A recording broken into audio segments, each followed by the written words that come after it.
जुलै 2025 चा क्वेश्चन पाहूया. हा 4 मार्कचा क्वेश्चन आहे. क्वेश्चन असा आहे, in an agriculture field the ratio of salary of skilled and unskilled workers is 5:4. Total salary of one day of both of them is 900 rupees. Find daily wages of skilled and unskilled workers. हा आपला question आहे. त्या question मध्ये काय आहे, agriculture field आहे म्हणजे शेत आहे. त्यामध्ये दोन प्रकारचे लोक आहेत, एक स्किल्ड वर्कर्स आहेत आणि एक अनस्किल्ड वर्कर्स आहेत. म्हणजे स्किल्ड कामगार आहेत आणि अनस्किल्ड कामगार आहेत.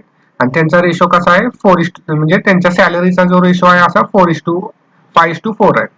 The total salary of one day of both of them is 900 rupees. म्हणजे एका दिवसाची दोघांची मिळून सॅलरी किती आहे, 900 रुपये. Find the daily wage of skilled and unskilled workers. म्हणजे आपल्याला काय करायचं आहे, दिवसाला स्किल्ड आणि अनस्किल्ड वर्करला किती पैसे भेटतात ते फाइंड आउट करायचंय. मग आपलं पहिला रूल काय असतो, जेव्हा असले प्रॉब्लेम आपल्याला असतात तेव्हा फर्स्ट रूल काय असतो, जे आपल्याला फाइंड करायचंय त्याला व्हेरिएबल डिफाईन करायचा. कारण की ते आपल्याला माहित नाहीये, त्यामुळे आपल्याला काय करावं लागतं, एक व्हेरिएबल डिफाईन करावा लागतो. आता इथं फाइंड काय करायचंय, डेली वेजेस फाइंड करायचे कशाचे, स्किल्ड वर्कर्सचे आणि अनस्किल्ड वर्करचे. तर सगळ्यात पहिल्यांदा आपण काय करूया, जे स्किल्ड वर्कर्स आहेत त्यांचा जो दिवसाचा पगार आहे म्हणजे डेली वेज आहे त्याला एक्स ने डिनोट करूया. मग लिहिलं let X be daily wage of skilled worker. बरोबर आहे.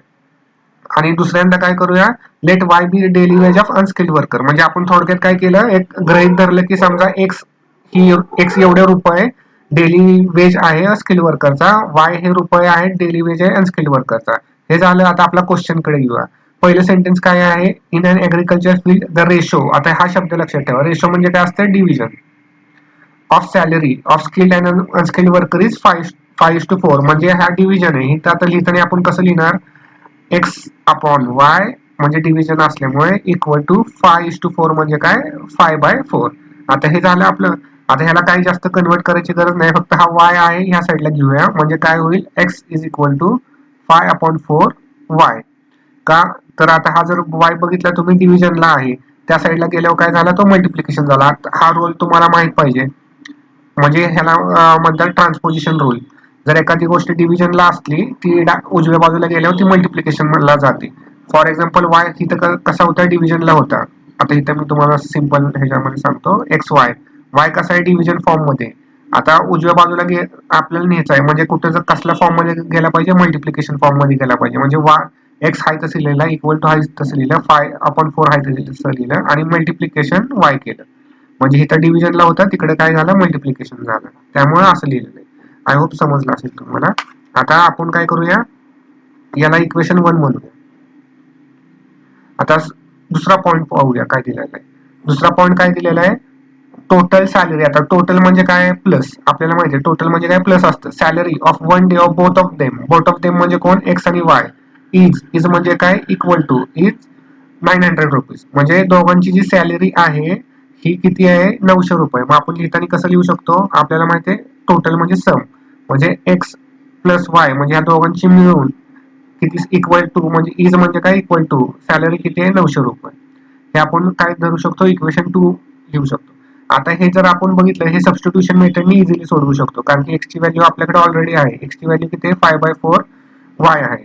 तर आपण काय करूया, ही व्हॅल्यू इक्वेशन 2 मध्ये टाकूया. Put X is equal to 5/4 Y in equation 2.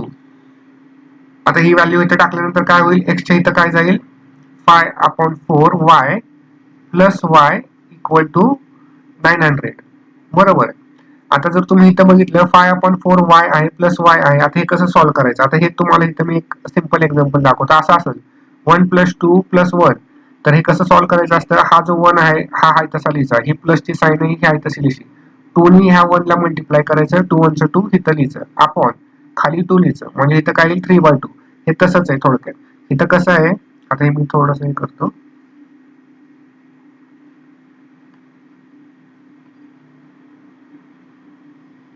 म्हणजे इथं कसं आहे, फाय, आता 5y/4 असं आहे ते, प्लस वाय म्हणजे काय, 1y. काय नसतं तिथं, म्हणजे काय असतं, 1 असतं. मग सांग, आता मग दाखवल्याप्रमाणे कसं करायचं, 5y हाय तसंच राहील. बरोबर आहे. प्लसची साईन आहे तशीच राहील. मग या 4 नी 1y ला मल्टिप्लाय केल्यावर काय होईल, 4y होईल. बरोबर. आणि अपॉन काय येईल, 4 येईल. मग आता हे पुढे आपण सोडवल्यानंतर काय होईल, 5y + 4y म्हणजे काय होईल, 9y/4. म्हणजे इथं लिहिताना आपण काय लिहिणार आहे, 9y upon 4 equal to 800, sorry 900 इथे इक्वल टू 900. आता हे आपल्याला माहिती आहे, हे डिव्हिजन मध्ये 4 कसा डिव्हिजन मध्ये तिकडे गेल्यावर काय होईल, मल्टिप्लिकेशन मध्ये जाईल. मग इथं काय राहील, 9y is equal to 900 into 4. मग इथं परत सॉल्व्ह करूया. 9y इज इक्वल टू 9 4 चा किती 36 आणि हे 2 झिरो आहे तसेच, म्हणजे 36 एवढे झाले, 3600 झाले. आता हा कसा आहे, 9y कसा आहे, 9चं मल्टिप्लिकेशन कशावर आहे, y वर आहे, इज इक्वल टू 3600. आता मल्टिप्लिकेशन मध्ये आहे तर 9 ला तिकडे गेल्यावर तो काय होईल, डिव्हिजनला जाईल ट्रान्सपोजिशन रूल प्रमाणे. मग इथं काय होईल, y इक्वल टू 3600 अपॉन 9 काय झाला, खाली गेला डिनॉमिनेटरला. आता हे सॉल्व्ह करूया. आता आपल्याला माहिती आहे 9 1 चा 9, 9 4 चा 36 आणि हे 2 झिरो राहिलेले आहे तसे दिले, म्हणजे y ची किंमत किती आली, 400. बरोबर आहे. आता जी y ची व्हॅल्यू आलेली आहे ते आपण कुठल्याही इक्वेशन मध्ये टाकू शकतो, एकतर इक्वेशन 1 मध्ये टाकू शकतो किंवा इक्वेशन 2 मध्ये पण टाकू शकतो. म्हणजे सोपं वाटेल ते आपण लिहू शकतो. तर आता आपल्या ह्या केस मध्ये काय करूया, आपण ही y ची व्हॅल्यू आहे इक्वेशन 2 मध्ये टाकूया. इक्वेशन 2 काय आहे, x plus y is equal to 900, ते लिहून घेऊया. इक्वेशन आहे x plus y is equal to 900 आणि मग काय करायचं, ह्यात इक्वेशन मध्ये put y is equal to 400 put करायची. मग हे इक्वेशन कसं होईल, x plus 400 is equal to 900. आता काय करायचं, हे जे प्लस 400 हे लेफ्ट साइडला इक्वल टूच्या राईट हँड साइडला गेल्यावर ते मायनस होईल. मग इक्वेशन कसं होईल, x इक्वल टू 900, आता प्लस 4 होता ते उजव्या साइडला गेल्यामुळे काय झालं, मायनस 400 झालं.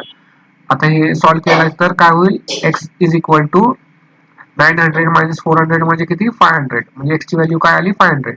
आता आपला x काय होता, x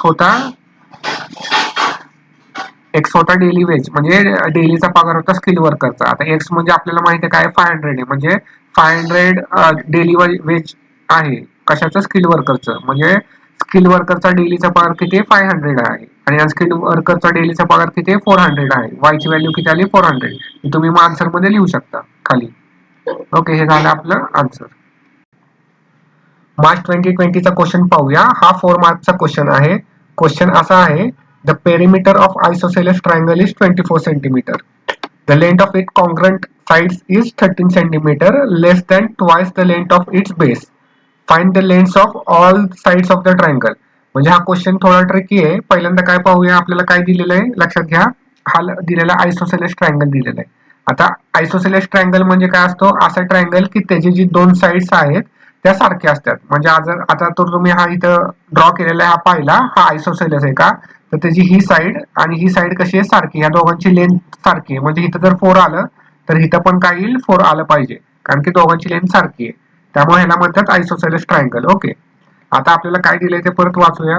आता हा ट्रायंगल मध्ये बेसिक काय आहे, ह्या दोन साइड्स आहेत त्याला लेंथ म्हणतात आणि ही खालची आपण ड्रॉ केलेली लाईन ह्याला बेस म्हणतात. म्हणजे हा जो आपला ट्रायंगल आहे, बीसी म्हणजे काय झाला, बेस, आणि एबी आणि एसी म्हणजे काय झालं, लेंथ झाली. ओके, आता हे तर आपल्याला समजलं.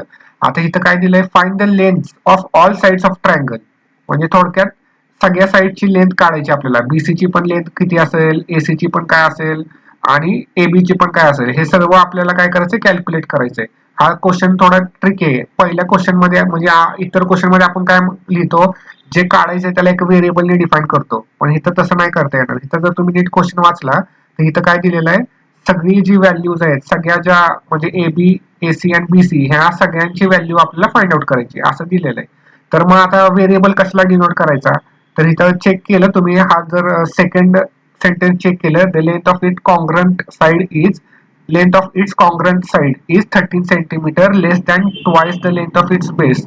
म्हणजे यांनी काय दिलेलं आहे थोडक्यात, तर ही एबी आणि एसी ची लेंथ दिलेली आहे. कॉन्ग्रंट साइड कुठल्या आहेत, हा एबी आणि एसी ह्या कुठल्या आहेत, कॉन्ग्रंट साइड आहेत. ह्यांची लेंथ आपल्याला दिलेली आहे, पण बीसी ची लेंथ आपल्याला दिलेली नाहीये.